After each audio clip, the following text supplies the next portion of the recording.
We've all heard of the Sahara. Sure you have. It's the largest hot desert on the planet. A sea of sand covering an area larger than the contiguous United States. But have you ever wondered what lies beneath the sand dunes? To answer this question, we must travel deep into the past of our blue planet. Up until some 6,000 years ago, the Sahara was grassland. Humans were around at this time, not me, spreading agriculture around the planet. In the north of Africa, the color green dominated. Plenty of rainfall meant that there were lakes, rivers, pastures, and even forests. A completely different image of the Sahara from the barren landscape of today. But then, the climate started to shift. The region became parched, and the vegetation started disappearing. The wind did the rest. It took away the fine sediment after there were no plant roots to hold the ground together.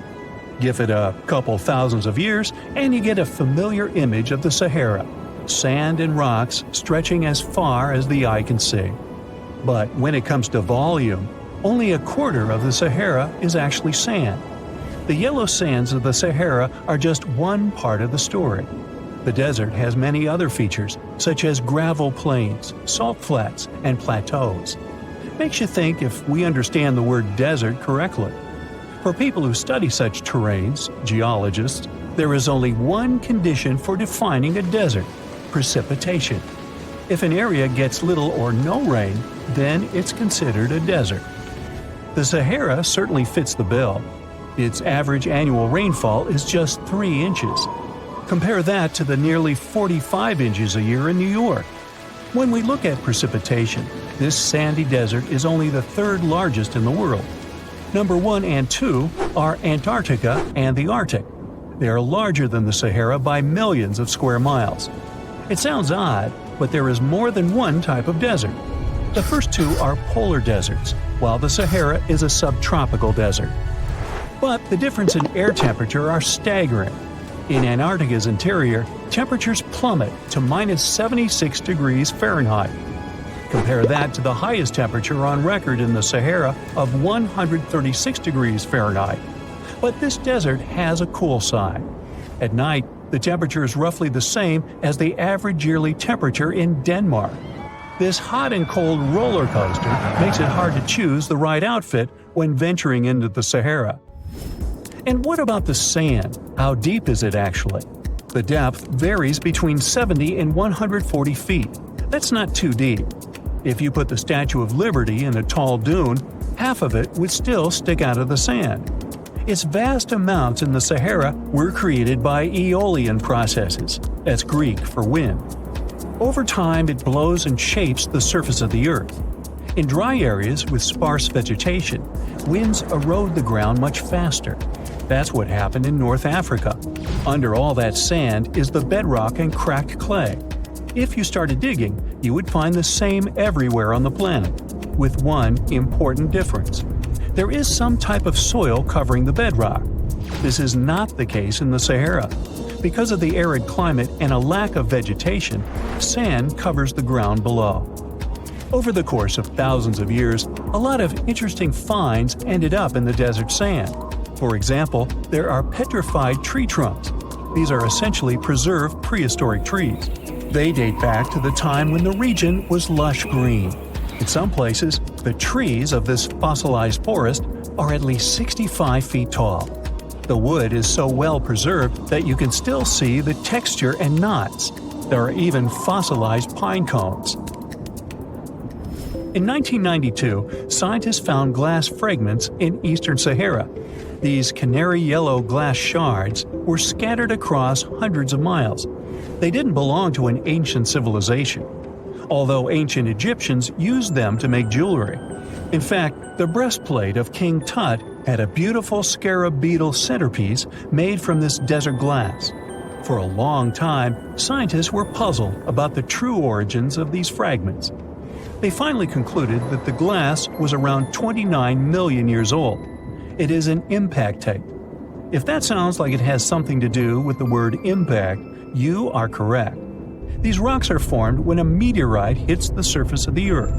This generates a lot of heat.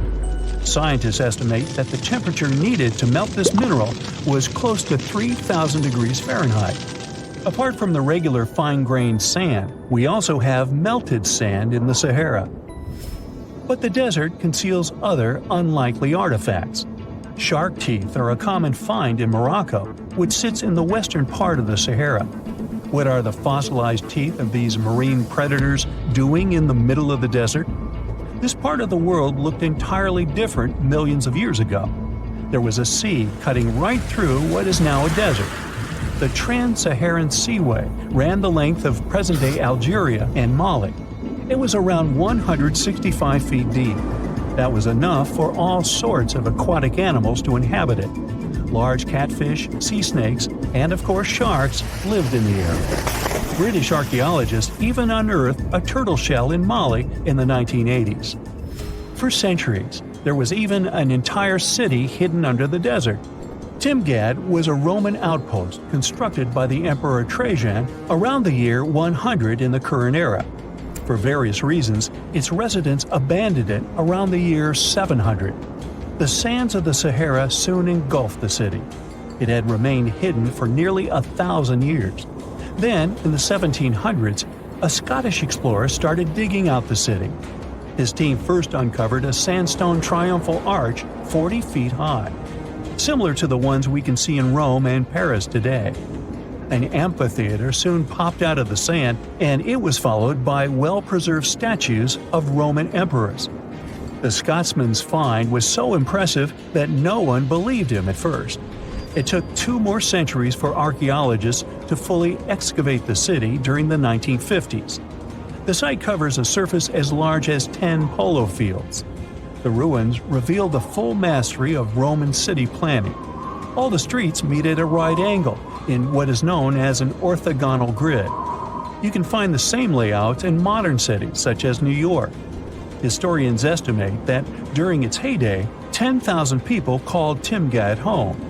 Different nationalities lived here, from Romans to people of African descent. Today, more than 2.5 million people live in and around the Sahara. They are spread across 11 countries in total, and their living space is growing. The desert is 10% larger than it was just a century ago. This process doesn't involve sand pouring out of the Sahara. The ecosystems on the edges of the desert simply change over time. The wind blows the soil away and vegetation dwindles. The perfect conditions for the formation of a desert landscape. These changes are happening in the Sahel, a region south of the Sahara Desert. That's why the African countries have recently come together for a project called the Great Green Wall. The primary goal is to stop the desertification of the Sahel and hold back the sands of the Sahara. Their plan is ambitious and involves planting a wall of trees from the west to the east of the African continent. The proposed forest is not only going to be long, but wide as well. The Sahara and the Sahel share a historic bond. Since antiquity, camel caravans have been making the journey from Africa's Mediterranean coast in the north to the savannas in the south. The golden age of this trade kicked off in the 9th century. The perilous journey took several months to complete. The route was 2.5 times longer than the length of the Grand Canyon. Explorers still find evidence of these ancient caravans hidden away under the sands of the Sahara. Australia used to have its own giants. Those were huge animals that could have dwarfed anything living on this continent these days. Scientists found the remains of many of those ancient creatures in the Narracuta Caves in South Australia, 4 hours away from Adelaide. It's a lovely region, but it can be treacherous. Watch out for holes the ground is pocked with. Known as pitfall traps, many of them are no wider than a coffee table. They're deep and plunge into the darkest of caverns. One of such caverns is called Victoria Fossil Cave, and it's a treasury that's been hiding the bones of around 45,000 animals for centuries. Some of the oldest bones belong to creatures far more terrifying than any animal you can encounter today. Those were the ancient Australian megafauna, huge beasts that roamed the continent during the Pleistocene epoch. During those, there were giant snakes, huge flightless birds, wombat-like creatures the size of a rhinoceros, and many others. One of the largest examples of the Australian megafauna scientists have discovered so far is the Diprotodon. That giant herbivorous creature was 10 feet long and 6.5 feet tall, and weighed more than 6,000 pounds, about as much as a small Asian elephant. Even though this terrifying beast didn't eat meat, it could have smashed other animals with its sheer weight. Scientists have found the remains of hundreds of such creatures all over Australia, so it's safe to say that no other animal from that time or in that location was larger than this giant. Despite its creepy appearance, the Diprotodon was a relative to the modern-day wombat, and those are known to sometimes pounce humans. The Diprotodon had toes that pointed inward and were well suited for digging burrows. On the other hand, Diprotodon was a giant, and it was unlikely that it used to do so. It was likely a trait it had inherited from its smaller burrowing ancestors, or it could have used its claws to search for roots. This theory is supported by the fact that the animal's pouch was facing backward. It prevented any dirt from collecting inside while the creature was digging. Since this animal was so big, it didn't have to worry much about predators.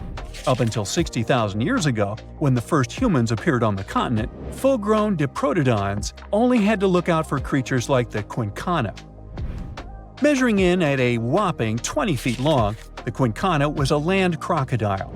It lived in Australia from around 20 million to 40,000 years ago. It disappeared along with most other mega creatures of the last ice age. It's thought to be the result of the first humans coming to the continent. Even though the quincana was extremely fast and dangerous, it was possible that this creature got outcompeted by human hunters who took all available prey. Unlike modern crocodiles that are mainly aquatic, that mighty beast was a land dweller. Scientists figured it out by studying the quincana's legs. They were able to support and carry the body clear off the ground. It means there was no escape for ancient people once the quincana spotted them. Modern crocodiles can only push themselves along on their bellies.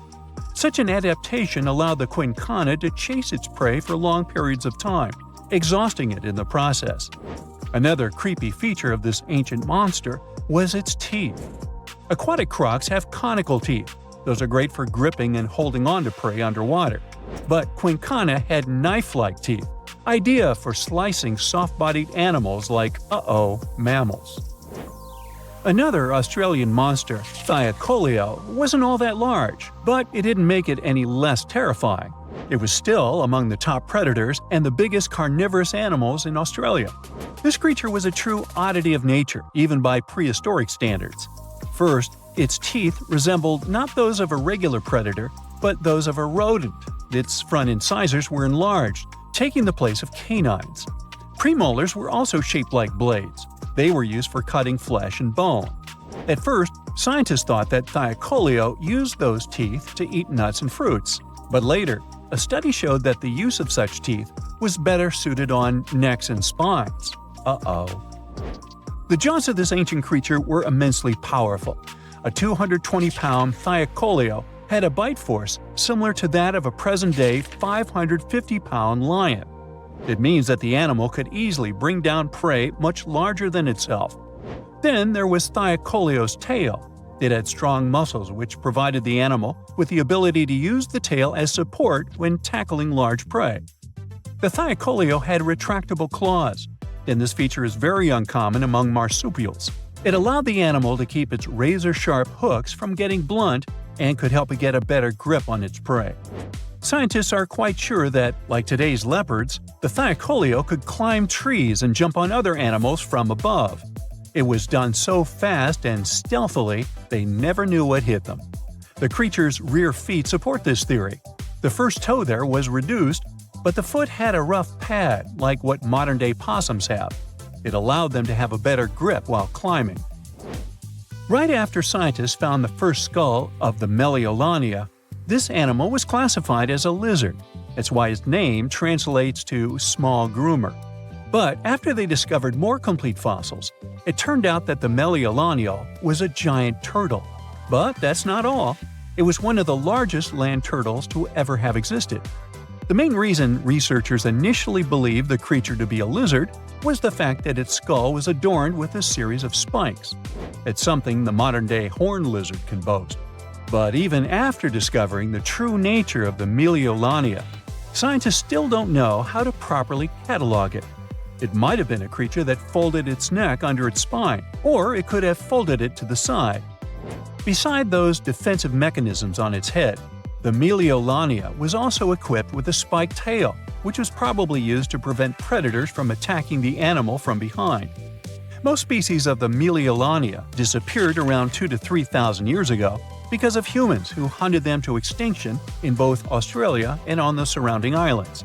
It took around 2 centuries for these turtles to go extinct in that region of the globe. The Megalania was a giant Australian lizard that existed at the end of the Pleistocene epoch. It looked like a Komodo dragon and the Australian monitor lizard, which are both believed to be Megalania's closest living relatives. Fossils tell us that the ancient animal was anywhere from 15 to 26 feet in length. Ow! The youngest fossil remains of this ancient Australian monitor lizard date back to about 50,000 years ago. The first indigenous settlers must have encountered Megalania, which led to the lizard's extinction. Originally, scientists thought that the Megalania was the only member of the genus Megalania, but these days it belongs to the genus Varanus, which means that the prehistoric creature is closely related to other Australian monitor lizards. Our next giant creature on the list was once dubbed an ostrich on steroids. I mean, look at it. It was the last of the Thunderbirds to go extinct in Australia. The Geniurus lived on the continent at the same time as early humans. They might have coexisted for 15,000 years or so before the huge bird eventually disappeared. This theory has some proof. The bird's fossils found along with human artifacts. Some cave paintings also depict flightless birds similar to the Geniurus in size and shape. Although it wasn't the largest bird in Australia, the goose-like creature was still as tall as a grown-up man and weighed around 550 pounds. Even a modern-day ostrich can be dangerous if it feels threatened. Imagine meeting its giant prehistoric relative.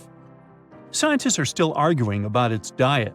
Many believe the creature was an herbivore, but there's still a chance that the Geniurus was a partial scavenger. Its small, stubby wings and powerful hoof-like legs hint that the bird could have been a plant eater. But its huge beak and exceptionally deep lower jaw evoke suspicion. Such features are highly unusual in birds. Wait, don't tell me that life on Earth has bubbled for about 3.5 billion years, and the biggest creature we got is the blue whale? I mean, not bad, but that doesn't sound nearly as fun as those cool giant creatures you get to see in movies. Yeah, you recognize the iconic roar here. It appeared on TV, in comic books, in video games, and in cinema. I mean, come on. It even got its own star on the Hollywood Walk of Fame on its 50th birthday. So, what would it take to get good old Godzilla from the TV screen to our streets? And we're talking about the beast that's really gigantic. In the original film from 1954, Godzilla was thought to be 164 feet tall. This was the perfect height for the monster to just peer over the biggest buildings in Tokyo at the time. But as further movies came, Godzilla became bigger and bigger. In theory, this would be the biggest animal that could exist and not end up crushed by the gravitational field of our planet. Even if we're talking about some tiny Godzilla of, let's say, 14,000 tons. To take the gravitational force of our planet and carry such weight, Godzilla must have some incredibly strong bones. And as an object gets bigger, its volume will actually increase faster than its surface area. Okay, wait, let's start small. So, cells are the building blocks of life, and they come in all shapes and sizes.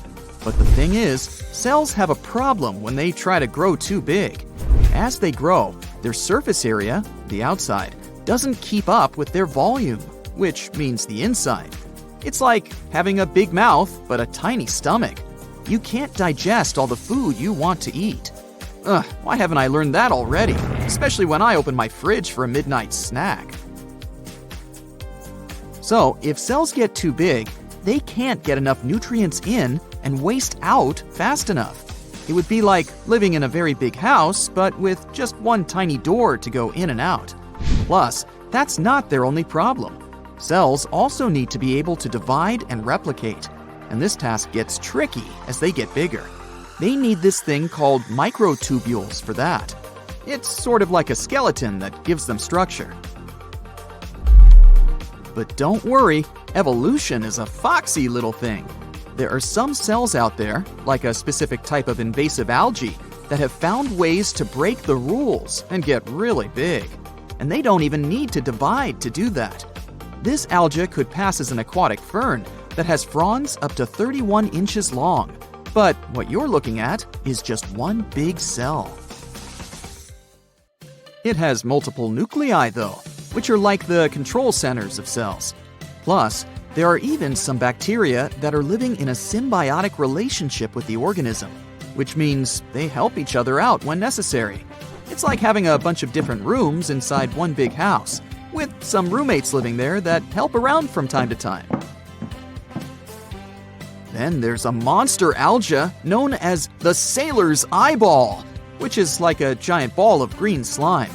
It can grow up to 2 inches in diameter, but is also considered to be just a single cell. My personal favorite would be this one. Again, we're talking about a single cell, but check out its stem and cap. It looks like a tiny little umbrella. It can grow up to 4 inches tall, which is definitely not bad for a single cell. Most cells are too small to see with the naked eye, but these fellas don't hesitate to break the rules. Now, when it comes to animals getting really big, there's a limit to their size. It's like trying to build a really tall tower. Eventually, it'll become too heavy and the base won't be able to support the weight anymore. Similarly, when an animal gets really big, its bones and muscles have to evolve to support all that weight, and it becomes more and more difficult to do so. In one of the movies, Godzilla was 390 feet tall. At that size, it would be really difficult for its heart to pump blood to its brain. And if it was a reptile, Godzilla would need to spend all of its time lying in the sun to stay warm. So we'd have to hide in the shadows, hoping some bigger animals that live in warm areas could keep it full. If Godzilla was a mammal, though, it would generate too much body heat and end up cooking itself.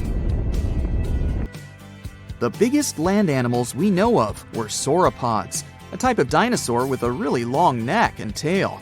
They could grow up to 131 feet long and weigh up to 70 tons, which could be as heavy as 10 elephants. Evolution was pretty efficient when it had to come up with its body plan. Sauropods ate plants. They had a smart way of eating that allowed them to stay in one spot and still find enough food. They could move their long necks around to reach plants, so they didn't have to walk around too much or waste too much energy. Yeah, my kind of folks. That's impressive, but let's get realistic. Not many giant animals are happy to eat salad for dinner. If you had a giant beast such as Godzilla, you can expect it to go after its prey. And that becomes too hard for its body to support all that weight and perform all the necessary activities. The largest meat-eating dinosaurs were still pretty big, but not as big as the sauropods. The biggest one we know of is a fella called Spinosaurus, which was about 50 feet long. It managed to survive by eating fish and some other creatures that lived in the water. It would be so cool to have Godzilla in real life, if you have some safe basement where it won't find you, of course. But it's not likely some animal could really get bigger than our beloved sauropod. At least, not without running into some serious physical limitations. And have you ever wondered how big a plant could get? It turns out some trees have already reached amazing heights, such as the General Sherman, the largest living tree on the planet. It's more than 275 feet tall and has nearly 53,000 cubic feet of wood. It's gigantic, but still a little bit smaller than the Lindsay Creek French tree, the biggest tree ever recorded. It was a coast redwood 390 feet tall and had a volume of more than 90,000 cubic feet, which is as big as some skyscrapers. But it ain't easy for plants to get big either. When they're tall, it's tricky for them to get water from the roots to the leaves. Redwoods have a couple of tricks up their sleeves, though. For example, they absorb moisture from fog through their leaves. Plus, they have a wide base that gives them more support. If we want to build taller buildings, we also need to think about the challenges plants face, like how to build a good base that will support the structure and transport water and nutrients. If we're not just looking for height, we can take a peek at other massive organisms on our home planet, such as Pando. This is a male aspen forest in Utah that covers 107 acres and is basically one giant organism. It weighs almost 6,000 tons and is one of the biggest organisms on Earth. Perfect salad bowl for Godzilla. I mean, plants aren't the only organisms that can grow to massive sizes. There are fungi, like the honey mushroom, that can grow into a network of tiny threads called hyphae. They tend to spread out over big areas, and it's like a pretty big underground web, connecting everything together. One specimen in Michigan covers 90 acres and weighs about 400 tons. Now that's a lot of mushrooms. You plan to spend your summer vacation in Africa. The final destination is the Sahara Desert. It's located in northern Africa, stretching from the Atlantic Ocean to the Red Sea. You're excited to ride camels and learn about the region's rich cultures. You hop on an extensively long flight, and finally, you are here. You find yourself in the world's biggest hot desert. Can you believe it's 3 million square miles? You're ready for your first adventure after drinking liters of ice-cold water. The guide gives you a choice. You can spend 2 weeks visiting a collection of oases, or you can help them solve an ongoing local mystery. Deep into the desert, near this Algerian town, lies a mystery begging to be solved. A collection of huge, spotted circles in the sand. There are dozens of them, stretching for miles in a straight line. The circles were first identified via Google Earth images several years ago. People have debated them for years, but no one seems to know the answer. The strange thing is that they are so many miles away from any towns, roads, or human activity. The quickest way to discover the truth behind the circles is asking questions. You grab your notebook and set out to talk to locals. Everyone is helpful in this scenario: geographers, anthropologists, elders, and historians. The first person you talk to is a map expert. You need to understand if those circles were authentic or a satellite glitch. You end up interviewing the people who take Google Earth satellite pictures. The circles are really there. They appear in multiple pictures from many years. Then, let's understand why they are there in the first place. After 2 days of interviews, you have your first lead. The circles could be the result of oil activity. Experts explained why this would make sense. Algeria is a rich area for natural resources, so this would be a sensible guess. Usually, to find out if there is anything worth extracting, companies would undertake seismic surveys. Seismic surveys are a way of analyzing the Earth's surface by sending shock waves into the ground. Depending on how these waves bounce back, you'll know what is located there. A special vehicle could have marked the soil that way. So, did we unravel the mystery? Not quite so. As you know, the Sahara Desert is one of the driest areas on the planet. The average high temperatures in summer are over 104 degrees Fahrenheit. To survive there, people need to find ways of accessing water. So, these circles could be a kind of ruin or leftovers from ancient water wells. Again, I'd say this is a sensible guess. Ready for some fact-checking? Some anthropologists agree that these circles could be ancient fogueras. Foguera is the name of a 2,500-year-old style of irrigation system, usually found in northern Africa. It is also known as a kanat in other places in northern Africa. Locals would dig a deep well at an elevated point, deep enough to tap into underground water. They would then dig parallel shafts at regular distances.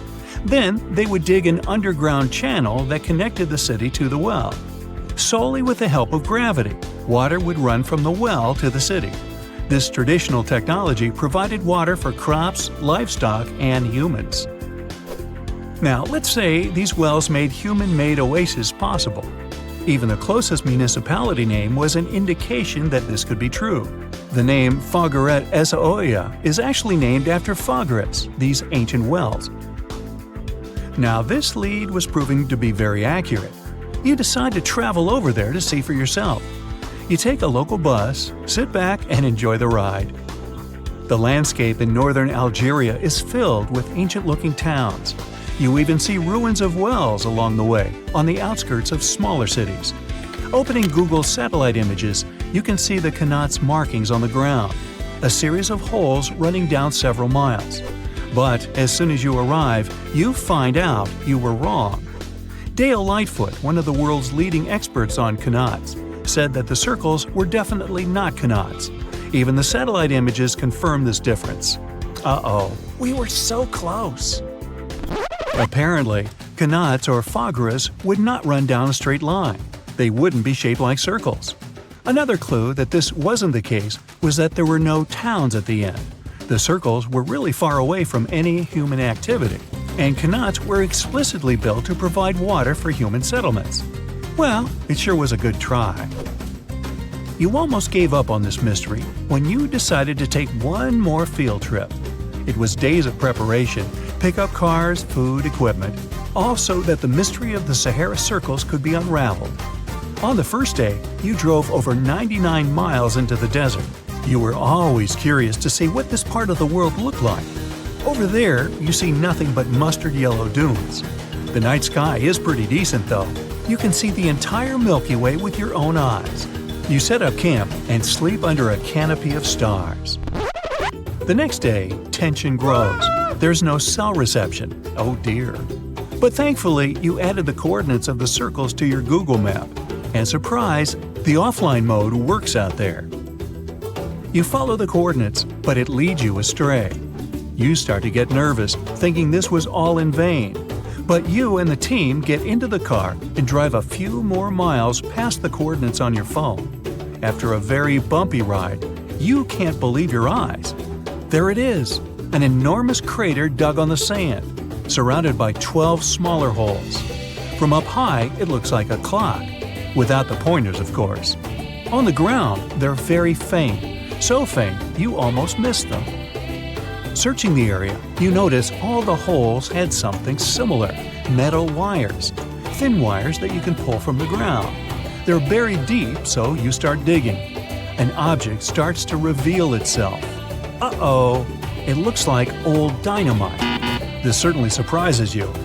Better stop digging to avoid any accidents. At the end of the survey, you feel satisfied, but still curious. What could all this dynamite mean? And who put it there?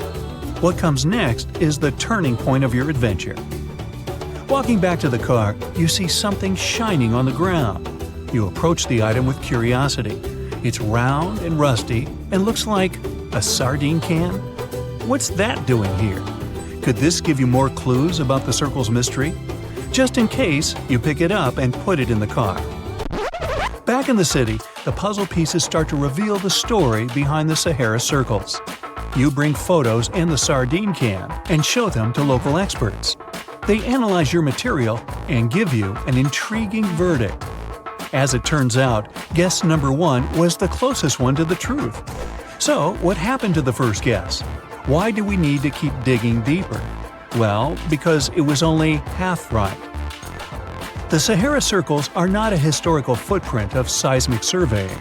Back when the circles were made, this technology didn't even exist. But they sure are related to oil exploration. The dynamite-filled holes were an old method for oil searching. The circles are the leftovers of surveyors looking for resources underground. And the sardine cans? Well, they were left by the workers who held explosion works. You gotta eat, right? According to the model of the can, this happened more or less around the 1950s and 1960s. So these circles aren't even that ancient. More like modern ones, if you ask me. Well. Hope you are glad you tagged along and helped unravel this mystery. See you in the next mystery-solving adventure. You decided to go scuba diving for the first time. The water is clear and the sun is shining on the seabed. You take a few selfies and the fish swimming by when suddenly, the ocean goes pitch black. You look up and, oh my, what is that gigantic animal? It's definitely not a shark, not a whale. Is it a turtle? Yup, but fear not, it's not gonna hurt you. If you had lived on this same Earth about 72 million years ago, then maybe this could have really happened to you.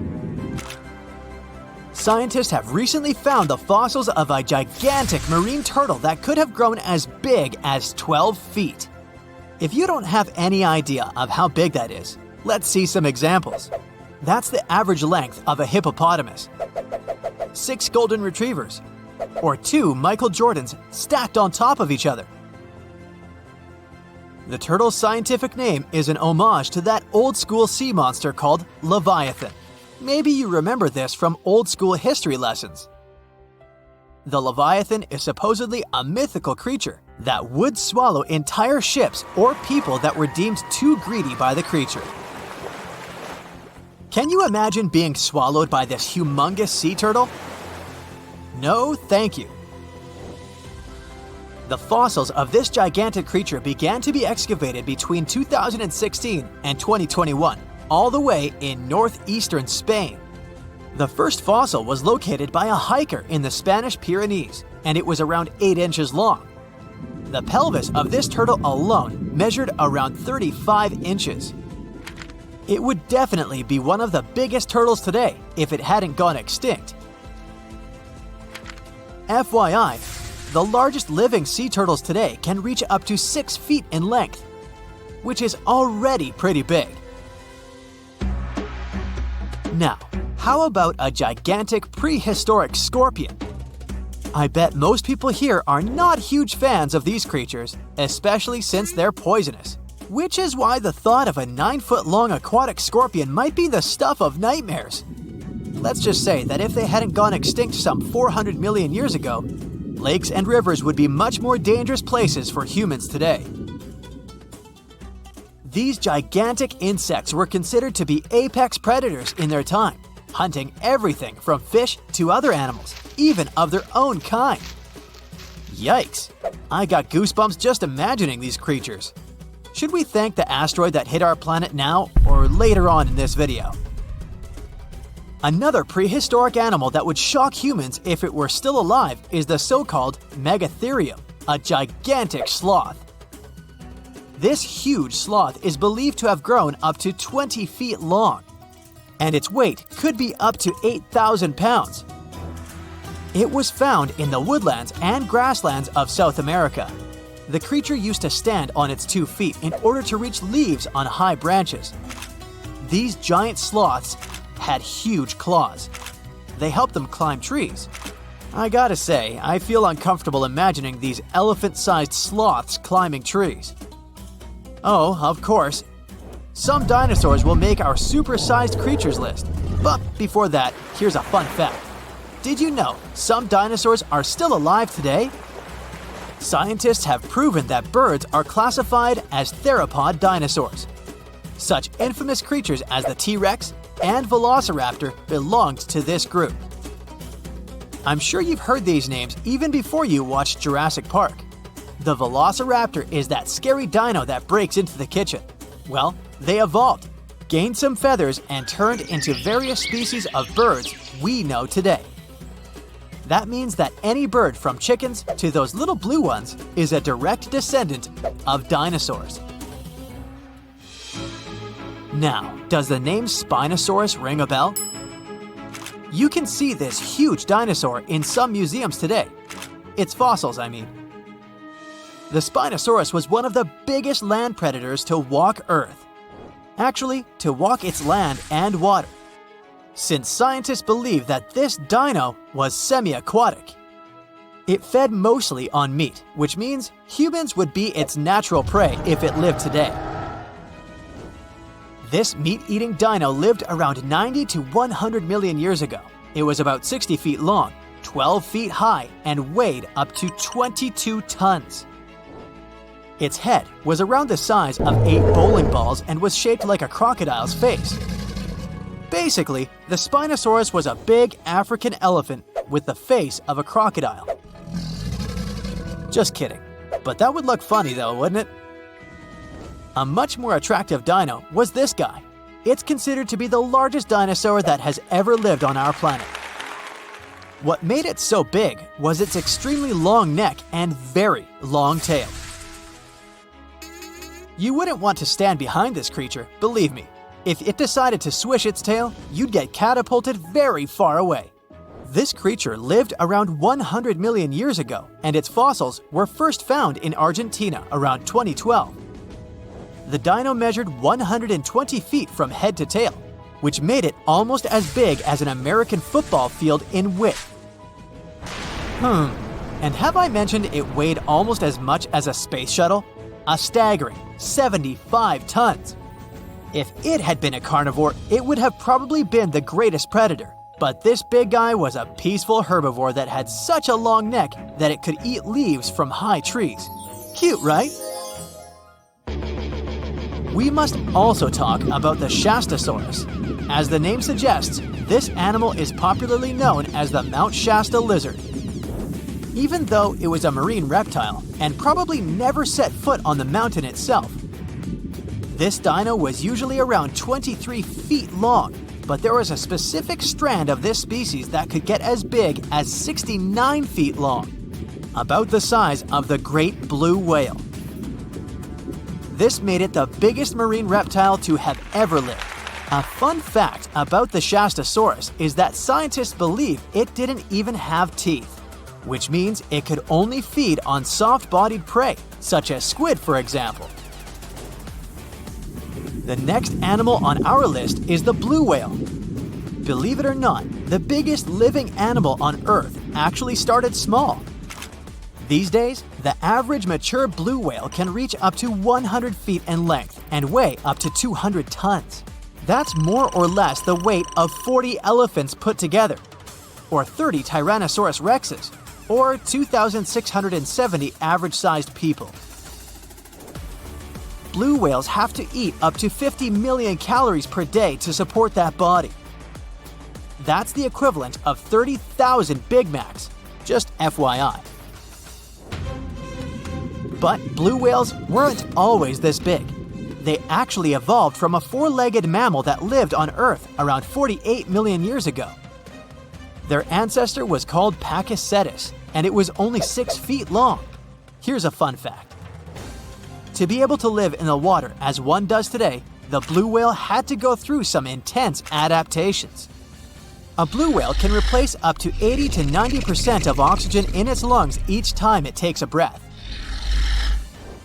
A human replaces only up to 15% for comparison. It allows these animals to dive for up to 1 hour at a time, down to a staggering depth of 330 feet. Elephants were bound to make the list. Elephants are currently the largest land animals on Earth. They can grow to be about 13 feet tall and weigh up to 7 tons. That's pretty small if we compare it to the other animals that once lived on Earth, right? But if we placed a 6-foot-tall human next to an elephant, we'll see it's not at all that small. African elephants are bigger than their close relatives, Asian elephants, and they have a similar lifespan to humans, up to 70 years. Pokemon might have made us collectively wish that salamanders were real-life dragons, although they're not. They can still be pretty cool, though. There's a giant species of salamander that is known to be the largest living amphibian. They can grow to be as long as a regular-sized human, reaching up to 6 feet. I bet that wouldn't be a pleasant underwater encounter. Mirror check. You've got your beige parka on, your chisel is packed, and your overnight plane ride to Saudi Arabia is booked. You know what this means, right? Unfortunately, you weren't cast in the remake of Dune.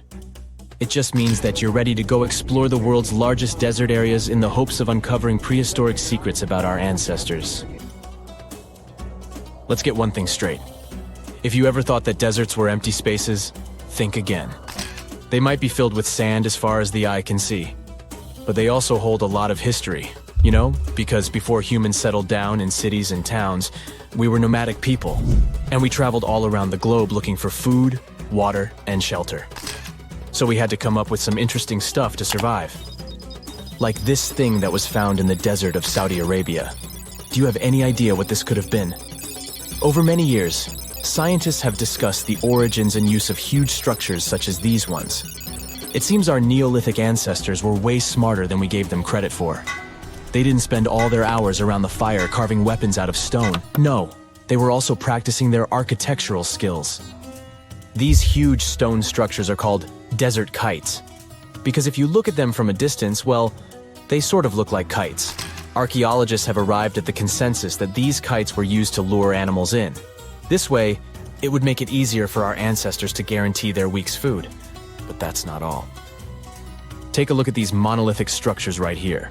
They show us that our ancestors probably drew on rocks, the blueprint of what they were going to build on the ground. Just like modern-day architects, desert kites could be miles long, so they drew out a plan before actually building them. The most surprising feature of all is that these kites were built even before things such as Stonehenge. We're talking around 7,000 to 9,000 years ago. Over the last decade, scientists have been able to identify over 6,000 desert kites spread across the Middle East and West and Central Asia. If you don't think this huge, try building something this large without the help of any drones. It looks like a pretty difficult feat to me. And apparently, Saudi Arabia's desert is filled with more amazing things. Scientists have found mysterious stone structures that are older than the pyramids of Giza in Egypt. So of course, you can't wait to go check that out. Can we all agree that carrying around heavy rocks to build a pyramid without the help of modern technology sounds absurd? I mean, how on earth did they do it? Now imagine turning back the clock about 2,000 years into the past and finding humans that built similar gigantic structures in isolated areas.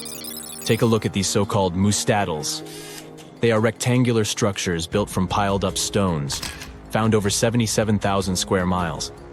Some archaeologists believe that these monuments were used for ritualistic purposes, maybe processions of some kind, where people would walk from one end of the plateau to the other. I'd be down for that.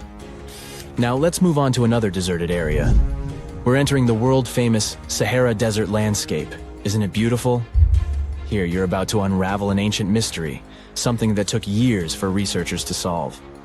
Fun fact, the Sahara Desert is the world's largest hot desert. It spans over 3 million square miles, which would be like putting 1,000 times the country of Hawaii next to each other. We say it's the largest hot desert because the world's largest desert area is Antarctica. But we all know temperatures over there are freezing, not the typical image of when we think of a desert. Deep into the desert, near the Algerian town of Fougeret et Zoua, something strange was found. For decades, these tiny dots appeared on images of Google Earth, but nobody could explain what they were. Some scientists were sure that these circles are the result of oil activity in the region. Others guessed that these were ancient fogeras or ancient water wells. There are dozens of them, stretching for miles and miles in a straight line. The strange thing is that they are always far away from any town, road, or human activity in general.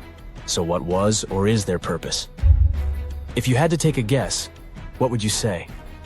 Remember we talked about how our ancestors had to be creative in order to survive in the desert? Let's try to walk in their shoes for a minute. Imagine you're a nomadic hunter-gatherer living in a desert area. You spend your days basking in the hot sun, trying to count all the grains of sand around you. But you also need to eat and drink water. But how on earth do you get water in a desert? Sure, you can hope to keep running into Oasis every week or so, but that seems a bit risky, doesn't it? That's why North African people invented the so-called fogeras. The fogeras are a 2,500-year-old irrigation system. Locals would dig deep wells in elevated areas, wells deep enough to tap into underground water. Then, they would dig parallel shafts at regular distances. This way, the water would flow from the main well down into all the shafts and irrigate entire areas. Travelers could stop by the shafts and quench their thirst. They could also raise livestock and tend to crops. Pretty clever, huh? As much as these holes did look like fogeras, a little bit of research would show you that they're not. You see, these shafts were built in a line, and not in a circular shape like the ones we're looking at now. So maybe it has something to do with the second option? Maybe these desert holes were related to oil activity in the region? Let's have a look at the holes up close and personal. From Google Earth, they don't seem that big, but in real life, they are huge craters. The tip to uncovering what they are is hidden beneath the sand. If you were one of the researchers originally uncovering the truth behind this mystery, you would have found something unique hidden in the sand. Old dynamites and vintage sardine cans. Putting the pieces of the puzzle together, scientists found that these sardine cans were a model from the 1950s and 1960s. It seems that entire teams from that decade would camp out while they surveyed the area for oil. And what about the dynamites? These were used for seismic surveying. This is an old technique, used to identify if there is oil and gas beneath the Earth's surface. Still in North Africa, you find out about another desert mystery worth exploring. Near the city of Tiaret, southwest of Algeria's capital, one runs into 13 peculiar monuments. These structures are also called Jedars, and yes, I am aware of how much that may sound like a Star Wars reference. They are pyramid-like in their shapes, and as far as scientists know, they were used as final resting places for the people who lived in the region. Can you guess who these were? Most likely the Berber nomads. And since we're talking about ancient stuff, they were probably built between the 4th and 7th centuries CE. Once scientists began to explore the insides of these monuments, they found they were pretty big inside. They found large underground vaults, chambers, and labyrinth-like corridors that gave way to over 20 compartments. It could take you up to 2 hours to walk around in them, and apparently our ancestors also used its walls to depict images of animals and hunting scenes. There's no definite proof of what these Jedars were used for, though. This is so neat, huh? I'm sure that our world's desert is filled with many more mysterious things for us to unravel. I guess I'll see you next time so that we can continue our explorations. Endless hot deserts seem lifeless at first glance. But among these sands, you can meet dangerous and sometimes creepy creatures. Some of them can only cause health problems, but some can stay in your memory forever. Let's get to know them, starting with dangerous ones and finishing with real nightmares. So, you're walking through a desert and see a big teddy bear with open hands. You understand that it's probably a mirage, but still, you come closer. You were right. It's not a plush toy, but a giant cactus. There's something strange about it. Thanks to some strange fluff, the branches resemble the arms of a teddy bear. However, this is not fluff, but thousands of thin needles, and they are the reason you shouldn't come closer. The cactus is called the jumping cholla, or teddy bear cholla. It grows in the desert areas of Arizona and in the northern part of Mexico. Don't worry, this cactus won't attack you, but it will cling to your skin or clothes if you touch it. Such a fur coat protects the cactus from animals, creates shade, and saves it from heat. The lateral branches are the most important parts of the plant as they carry out photosynthesis and accumulate a large amount of moisture inside. So, despite all the danger, the cactus can be helpful for desert wanderers. And the danger here is needles. If you look closer at them, you will see they have the shape of hooks. One touch, and hundreds of thorns are already in your finger. It's pretty difficult to get rid of them, and the needles cause unpleasant, painful sensations.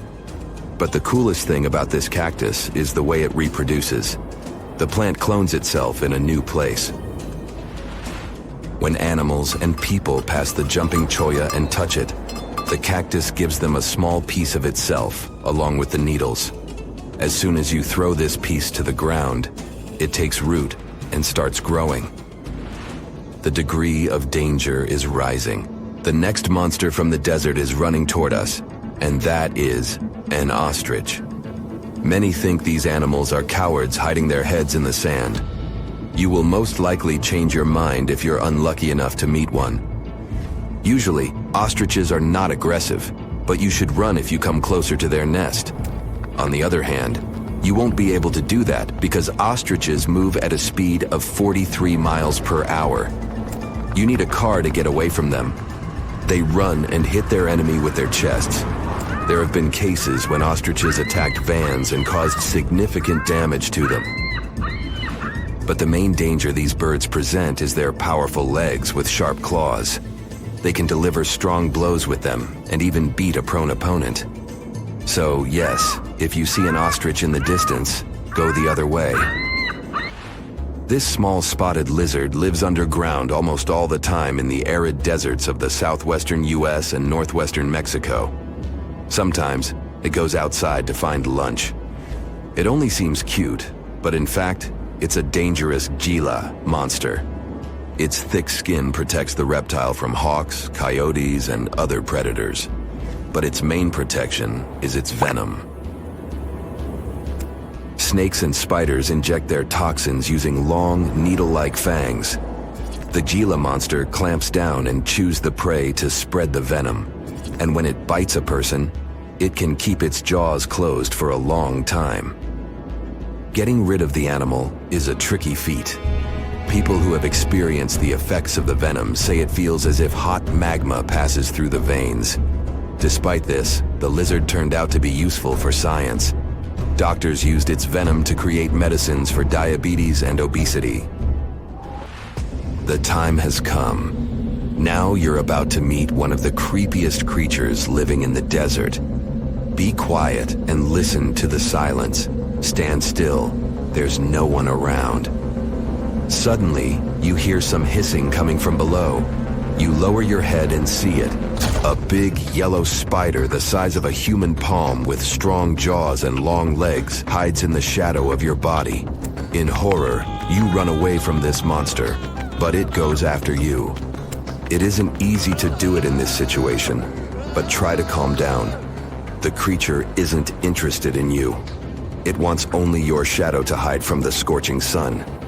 Anyway, it's better not to touch it. The powerful jaws of the camel spider can cause unpleasant sensations, to put it mildly. And, by the way, this creature isn't really a spider. Yeah, it belongs to the class of arachnids, but it's a separate species, Sulpagid. It likes to bite. It's fearless and pretty aggressive. The spider preys on insects, lizards, rodents, and small birds. It can also move at a speed of 10 miles per hour. For their small size, this is very fast. You need to be a professional athlete to run away from it. Most often, you can find camel spiders in the deserts of the Middle East, but they also live in Mexico and the southwestern US. These runners are nocturnal and try to avoid the sun during the day, so they are always hunting your shadow. By the way, they got their name because they often hide in the shadows of camels. You won't hide from them during the day, but they will also want to come after you at night, especially if you make a fire. Sulpugids always run to the light in the hope of eating something. Some species of these spiders make a hissing sound to scare their enemies away. Now, let's calm down for a second and leave the hot desert. We're going into the humid tropics of Tanzania. Under tree bark, fallen leaves, and in dark caves, you can meet one of the most terrifying creatures on Earth, a tailless whip scorpion. Imagine a big scorpion without a tail, with a flat body that looks like it has been pressed by something. It's similar to spiders, but has no venom glands and can't spin a web. This monster is silent and fast, but the scariest thing is its 2 front claws, twice as long as the creature itself. Any prey it catches will never escape. Life in a dark cave has spoiled its eyesight, so the whip scorpion tries to avoid sunlight. During molting, it climbs up to the ceiling and slowly comes out of its old skin. Imagine directing your flashlight there and seeing small cocoons out of which pale spiders with excessively long legs crawl. If you really meet it, be calm and slowly go away as far as possible. Be careful. The flat scorpion can crawl under your clothes in a second and bite you in the stomach. And that's not the worst part. Okay, this is a joke. This pretty guy is one of the shyest and most harmless creatures among spiders and scorpions. It's afraid of you and will never attack. Many consider it beautiful and keep whip scorpions in glass terrariums. If you want such a pet, carefully watch it so that it doesn't run away from its house. If it happens, it will be pretty challenging to catch it again. In a matter of moments, it can get under your bed or go through gaps in the floor. Then it'll go to your neighbor's apartment through a ventilation system and scare people there. Okay, how about one more scorpion? It's not as creepy as the other creatures in this video, but it's the most venomous scorpion in the USA. This is the Arizona bark scorpion. The problem is that you can see it in the desert, in your home, or in the yard. These dangerous, venomous beasts crawl into rooms and often sting people. One time is enough to cause pain, similar to a bee sting. But someone with an allergy may experience paralysis, breathing problems, and other health issues. The legend goes that a dwarf named Fafnir was famous for his strength and courage. Because of his qualities, he was tasked with protecting their kingdom. Dwarves were known to gather a lot of wealth, so a bit of added security was a must. I mean, they lived in a house made from gold and precious gems. But Fafnir also had another special talent. He was able to shapeshift. Tricked by Loki, the Norse spirit of mischief, Fafnir was taken over by his greed and the shine of his father's treasure. He decided he did not want to share any of it, not even with his father or his brothers. He stole it and ran away all by himself to a place he'd be hard to find, the middle of the desert. To protect his wealth, Fafnir transformed into a huge dragon. His new appearance looked like a huge snake, powerful and scary. His magical powers did not end there, though. Because the dragon couldn't fly, he also spread poison all around his new home, so no one had a chance to survive if they wanted to take his gold away. Fafnir was soon defeated by a young hero named Sigurd. The legend of Fafnir tries to explain why family is more important than greed. It also shows the many magical powers dragons possess. But the most interesting part is that it's quite a good example of how dragons came to be in our tales. But hey, this is just one of the many stories mentioning dragons. Just switch on your TV or peek into any bookstore, and you'll surely stumble upon dragons somewhere. Variations of dragon-like creatures have been described in stories from all over the world, from Asia to Northern Europe. Most of these creatures are depicted with reptile-like bodies, wings, and claws. And the scariest trait of them all, they can breathe fire out of their mouths. The name of these creatures comes from the Latin word draconum, which translates to huge serpent. But let's take a trip down memory lane to see how it all started. An Asian historian, for example, discovered some fossils back in the 4th century BCE and decided that he'd stumbled upon dragons. It's easy to understand why he got so confused if you look at a fossilized Stegosaurus. It was 30 feet long, 14 feet tall, and covered in armored plates and spikes. The Nile crocodile might have gotten mistaken for a dragon too. It still exists today and lives in sub-Saharan Africa. But it may have been more popular in ancient times. When reaching maturity, Nile crocodiles can grow up to 18 feet long. But that's not all. It can even walk with its body off the ground, and some were even pictured standing on their 2 back legs. Goannas are dragon-like lizards that live in Australia. Large as they are, they also have razor-sharp teeth and claws, and are also known to even produce venom. It's easy to see why goannas may be the source for the Australian version of dragons. When humans first discovered whale bones back in the day, we had no idea these animals lived in the sea. Given their size, we surely must have thought they were dangerous. And because we rarely see whales, if we don't go underwater of course, they were poorly understood and easily mistaken for dragons too. Probably the most interesting source of dragon mythology is actually the human brain. In a book called An Instinct for Dragons, there was a theory which claimed that dragons existed in almost all ancient cultures because we had evolved to fear large predators to survive. We aren't the only mammals to do this.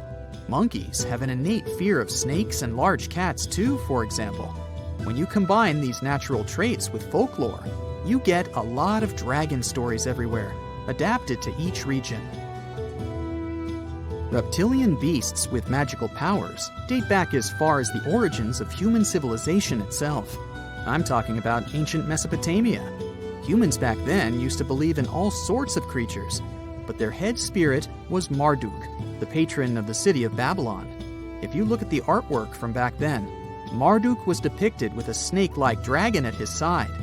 It could be either nice or vengeful, depending on what mood it was in. If you want to sign up to become a dragon, the first thing they'll ask you at the interview will be if you can breathe fire, of course. So scientists have tried to look into some ways that could make it real for dragons to breathe out fire without damaging their throats. To do that, they examined the bombardier beetle. This eccentric insect can pack up some really hot substances in its belly. Once the creature gets bothered by something, it shoots out a fiery load of chemicals. In all fairness, it's not really fire, but it does burn, so it's close enough. Going back to dragons, they'd need to have similar glands in their throats to produce the same effect. But where do dragons come from? They didn't just appear out of nowhere, regardless of the source you consult. Some tales, like that of Fafnir, say that even humans can turn into dragons, but the most popular theory is that dragons start out as eggs. Some sources even draft a series of stages a dragon has to go through during its life. Everything starts with hatching. Dragons are said to eat their way out of those shells and break the sides of the egg. Then there's the wormling stage, which is what dragon specialists, or dragonologists if you like, call a newly hatched dragon. It's still small and weak, but don't worry, it can take care of itself pretty well. The rest of a dragon's life stages are pretty self-explanatory.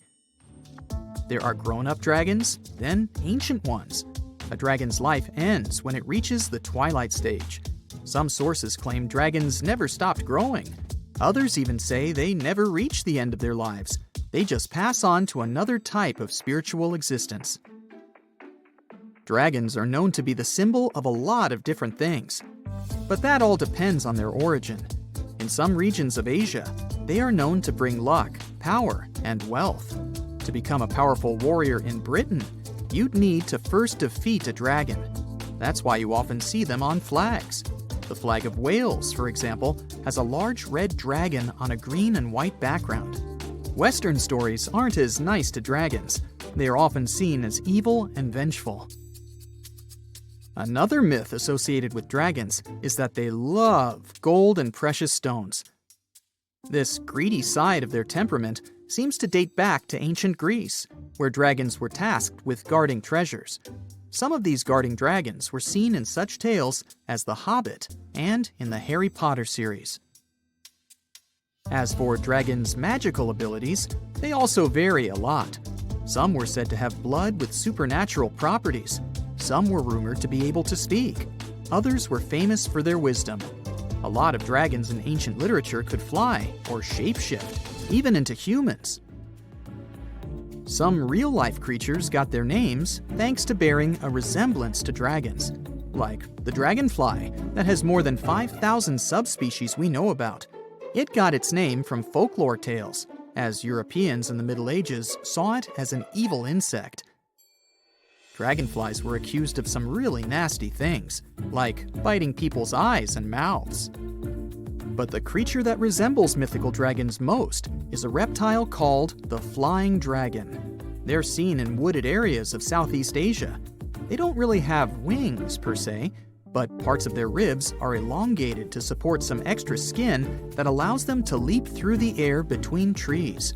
Those wings are also brightly colored and contrast with their brown bodies. AI can drive a car, design trendy clothes, give you emotional support, and it looks like it can also help us find answers to centuries-long mysteries. Researchers from Yamagata University Institute of Nazca and IBM Japan used a deep learning AI model to find new Nazca lines. Those are distinct white lines on a rusty red background that you can see from a plane while flying over the deserts of southern Peru. Scientists have tried to decipher the meaning of the Nazca lines ever since they were first discovered in the 1920s. There are straight lines, rectangles, triangles, and swirls. There are also some giant drawings. You can see a monkey, a whale, a condor, a hummingbird. The 4 recently discovered geoglyphs, which is the scientific word for those drawings, show a humanoid-like figure holding a club, a fish, a bird, and a pair of legs. What is the hidden symbolism of all that? And why did the Nazca people decide to draw a humanoid in the desert? And did they even know who humanoids were? Let's dig into history to find some answers.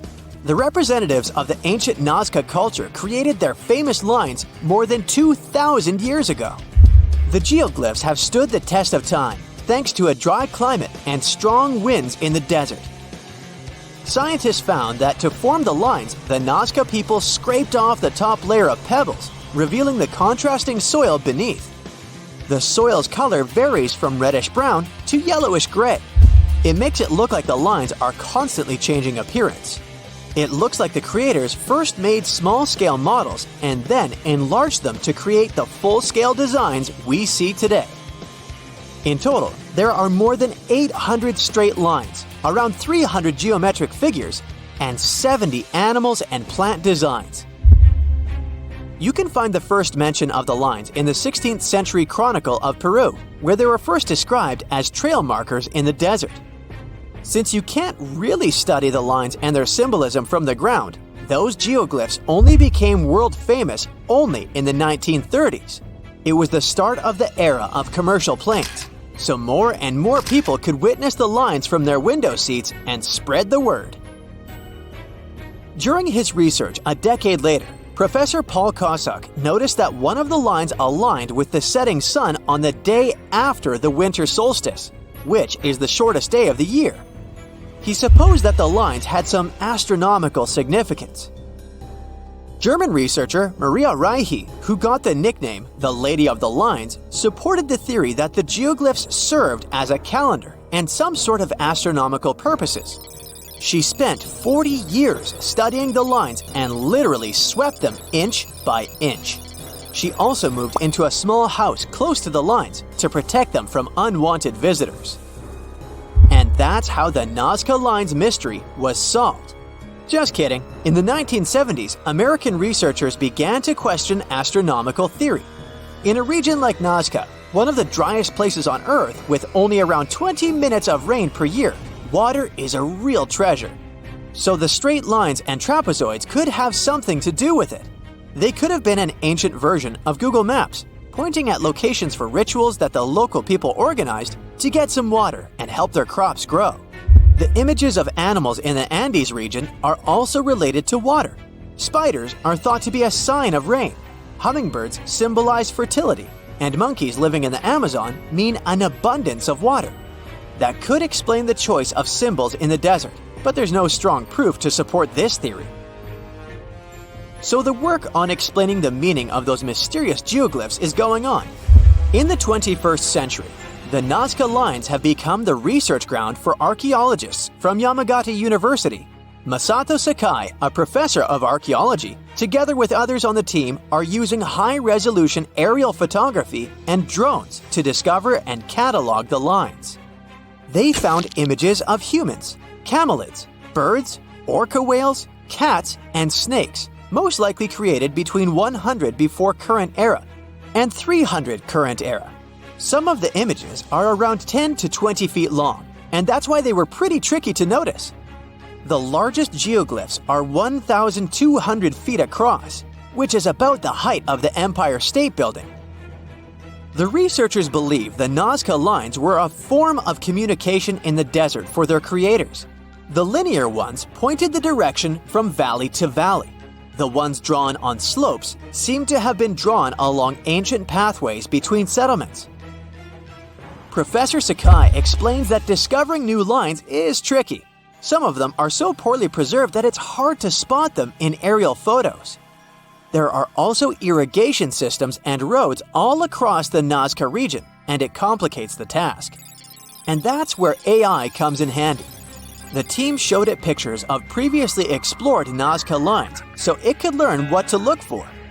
Then, AI went through tons of footage taken from planes and satellites and also laser data from previous surveys to identify the lines scientists hadn't found before. The system works 21 times faster than humans, and it made some curious discoveries. Scientists then traveled to the locations it chose to verify the findings.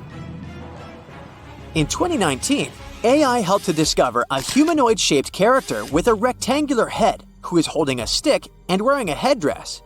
It became a real puzzle for the scientists trying to understand the creature's role in ancient society. The little guy is neighbors with another famous geoglyph. It's a hermit, which is a subgroup of hummingbirds that lives in the forested regions of northern and eastern Peru. The largest of the recently found geoglyphs is a pair of legs. It's more than 250 feet across, about 4/5 as tall as Big Ben. Could be an homage to some ancient supermodel. The fish and the bird are around 4 times smaller. Why they are where they are is still a mystery. Listing new geoglyphs isn't the only way AI is helping scientists. It's doing a lot of good for astronomy. It analyzes vast amounts of astronomical data and uses its algorithms to identify patterns, classify celestial objects, and even predict new events. For example, AI models have been developed to detect and categorize galaxies, search for exoplanets, and identify rare cosmic phenomena. It also helped analyze data obtained by the Kepler mission to discover new Earth-sized planets circling other stars. AI is also transforming the field of chemistry. Machine learning algorithms can predict chemical reactions, discover new compounds, and optimize chemical processes. All of this helps scientists save a lot of time and resources in the labs. If you've ever written a thesis, you know that analyzing vast chunks of information can take forever. Now imagine you need to analyze the archives of the British Library's national newspaper. It's piles and piles of history. So, researchers are teaming up with the curators to develop special software that can analyze the vast amounts of data extracted from these collections. Computational linguists and historians will be able to delve deep into the past and get some insights into changes in society and culture.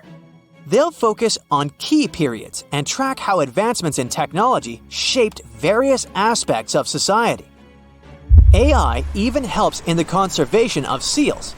It's really expensive and challenging to monitor certain species of those cutie pies living in the sea ice zone. Using high-resolution satellites, researchers can now identify the seals in photos, which already helps.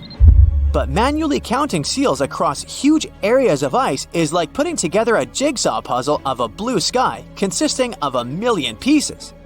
It takes a lot of patience, and different analysts come up with different results. Machine learning algorithms can be trained to recognize and distinguish seals in satellite imagery and count them automatically.